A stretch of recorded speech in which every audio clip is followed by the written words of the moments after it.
വർത്തമാന സംഭവങ്ങളുടെ വാസ്തവങ്ങളുടെ scan report, CT scan report.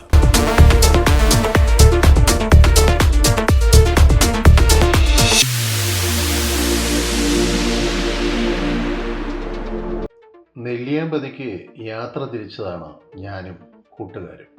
പക്ഷേ നെല്ലിയാമ്പതി ചെക്ക് പോസ്റ്റ് കടക്കാനായില്ല. കാരണം സമയം ഉച്ചതിരിഞ്ഞ് 3 മണി കഴിഞ്ഞിരിക്കുന്നു.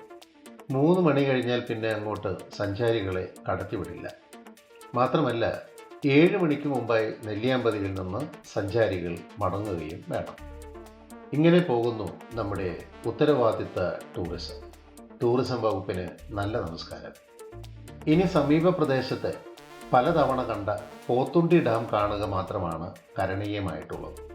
20 രൂപ ടിക്കറ്റ് എടുത്ത് അകത്ത് കടക്കുമ്പോൾ സഞ്ചാരികൾ നെല്ലിയാമ്പതി ചെക്ക് പോസ്റ്റിലെ ജീവനക്കാരെയും ടൂറിസം വകുപ്പിനെയും പഴി പറയുകയോ ശപിക്കുകയോ ചെയ്യുന്നുണ്ടായിരുന്നു. ഞങ്ങളെപ്പോലെ തന്നെ പോത്തുണ്ടി ഡാമിൽ പെട്ടുപോയവരാണ് സഞ്ചാരികളിൽ പലരും. 20 രൂപയുടെ ടിക്കറ്റും പിടിച്ച് അതിൻ്റെ 10 മടങ്ങ് കുത്തനെയുള്ള ഒതുക്കുകൾ കയറി ഡാമിൻ്റെ മുകളിലെത്തി. കാക്ക പോലും പറക്കാത്ത നല്ല വെയിലായിരുന്നു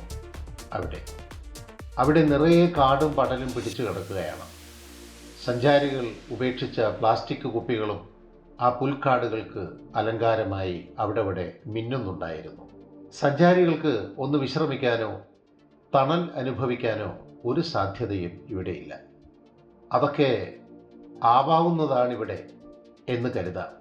ഇവിടുത്തെ കാടും പടലും വെട്ടിത്തെളിച്ച് അല്പം പൂച്ചെടികളും തണൽ മരങ്ങളും ഇരിക്കാൻ ചാരുബെഞ്ചുകളുമൊക്കെ ഇവിടെ സംവിധാനപ്പെടുത്താവുന്നതാണ് ഡാം അധികൃതർക്ക്, അല്ലെങ്കിൽ ഉത്തരവാദിത്ത ടൂറിസം കൊണ്ടു നടക്കുന്നവർക്ക്.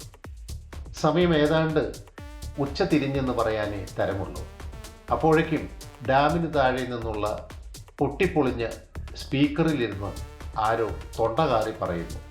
സഞ്ചാരികൾ 6 മണിക്ക് മുമ്പ് ഡാം പരിസരത്ത് നിന്ന് പുറത്തേക്ക് കടക്കണം. അതായത് ആ വിനോദസഞ്ചാര കേന്ദ്രവും പൂട്ടാൻ സമയമായി എന്ന് ചുരുക്കം. വീണ്ടും പറയട്ടെ, നമ്മുടെ ഉത്തരവാദിത്ത ടൂറിസം വകുപ്പിന് നല്ല നമസ്കാരം. കേരളത്തിലെ പാലക്കാട് ജില്ലയിൽ നെന്മാറ നെല്ലിയാമ്പതി പാതയിലാണ് പോത്തുണ്ടി ഡാം. ഇതൊരു മണ്ണിൽ നിർമ്മിച്ച അണക്കെട്ടാണ്. പോത്തുണ്ടി അണക്കെട്ട് ഇന്ത്യയിലെ മണ്ണുകൊണ്ടുണ്ടാക്കിയ വലിയ അണക്കെട്ടുകളിൽ ഒന്നാണ്. അതുതന്നെയാണ് ഈ ടൂറിസ്റ്റ് കേന്ദ്രത്തിൻ്റെ പ്രത്യേകതയും. ഭാരതപ്പുഴയുടെ ഒരു പ്രധാന പോഷക നദിയായ ഗായത്രി പുഴയുടെ പോഷക നദിയായ മംഗലം പുഴയുടെ കൈവഴികളാൽ നിർമ്മിതമാണ് ഈ ഡാം. അതിൽ തന്നെ പ്രധാനപ്പെട്ട അയിലൂർ പുഴയുടെ കൈവഴികളായ മീൻചാടി, ചാടി എന്നീ പുഴകളെ കൂട്ടിയിണക്കിയാണ് ഈ ഡാമിൻ്റെ നിർമ്മിതി. പാലക്കാട് പട്ടണത്തിൽ നിന്നും 42 കിലോമീറ്ററും നെന്മാറയിൽ നിന്ന് 8 കിലോമീറ്ററുമാണ് പോത്തുണ്ടിയിലേക്കുള്ള ദൂരം. തൃശ്ശൂരിൽ നിന്ന് ഏതാണ്ട് 50 കിലോമീറ്ററും വരും ഈ ഡാമിലേക്ക്. 1958 കേരള ഗവർണറായിരുന്ന ഡോക്ടർ R രാധാകൃഷ്ണ റാവുവാണ് ഈ ഡാമിൻ്റെ നിർമ്മാണം ആരംഭിച്ചത്. 1672 മീറ്റർ നീളമുള്ള അണക്കെട്ടിന് മുകളിൽ 8 മീറ്റർ വീതിയും താഴ്വാരത്തിന് 154 മീറ്റർ വീതിയുമാണ് ഉള്ളത്.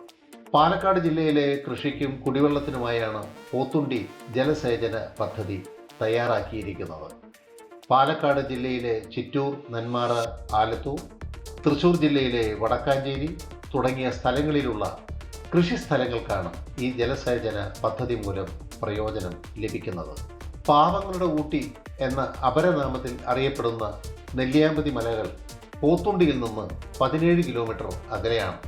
അടുത്തുള്ള പട്ടണമായ നെന്മാറയിലെ ഉത്സവമായ നെന്മാറ വല്ലങ്കി വേലയും വെടിക്കെട്ടും പ്രശസ്തമാണ്. നെല്ലിയാമ്പതി മലയുടെ താഴ്വാരത്തിലാണ് ഈ അണക്കെട്ട്. ഇവിടെ നിന്നുള്ള റോഡ് 17 കിലോമീറ്ററോളം ഹെയർ പിന്നുകളാൽ വളഞ്ഞു പൊളഞ്ഞ് മുകളിലേക്ക് പോകുന്നു. പോത്തുണ്ടി ഡാം സൈറ്റ് കഴിയുമ്പോൾ കാണുന്ന സർക്കാർ വനങ്ങളിൽ ഭീമാകാരമായ തേക്ക് തുടങ്ങിയ വൻമരങ്ങൾ കാണാം. വഴിയിൽ കുരങ്ങ്, മാൻ, മുള്ളൻ പന്നി തുടങ്ങിയ കാട്ടുമൃഗങ്ങളെ കാണാം. മഴക്കാലത്ത് ഈ വഴിയിൽ നിന്ന് പല വെള്ളച്ചാട്ടങ്ങളും കാണാം. നെല്ലിയാമ്പതിയുടെ ഉയരത്തിൽ നിന്നുള്ള പോത്തുണ്ടി ഡാമിൻ്റെ ദൃശ്യം വളരെ മനോഹരമാണ്. ഇതൊക്കെ പറയുമ്പോഴും നെല്ലിയാമ്പതിയിലേക്കുള്ള ഈ കടുത്ത നിയന്ത്രണം പകൽ സമയത്ത് വേണമോ എന്നത് തന്നെയാണ് സഞ്ചാരികൾ ചിന്തിക്കുന്നത്.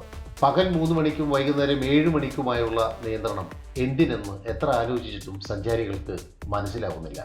ഇതേക്കുറിച്ച് ചെക്ക് പോസ്റ്റ് അധികൃതരോട് ചോദിച്ചപ്പോൾ മനസ്സിലായത് ഇങ്ങനെ: ഈ അടുത്ത കാലത്ത് ഏതോ സഞ്ചാരികളെ കാട്ടാനകൾ 3 മണിക്ക് ശേഷം ആക്രമിച്ചത്രേ. അതുകൊണ്ട് ഉച്ചതിരിഞ്ഞ് 3 മണി മുതൽ വൈകിട്ട് 7 മണി വരെ കാട്ടാനകളുടെ ആക്രമണ സമയമായി ഇവിടുത്തെ ചെക്ക് പോസ്റ്റ് അധികൃതർ പ്രഖ്യാപിച്ചതായിരിക്കണം ഈ കടുത്ത നിയന്ത്രണത്തിന് പിന്നിലെന്ന് മനസ്സിലാവുമോ? ഉത്തരവാദിത്ത ടൂറിസമല്ലേ? തെറ്റ് പറയാനാവുമോ? മാത്രമല്ല, കേരളം ദൈവത്തിൻ്റെ സ്വന്തം ഭൂമിയുമായി പോയില്ലേ? വർത്തമാന സംഭവങ്ങളുടെ വാസ്തവങ്ങളുടെ scan report, CT scan reporter.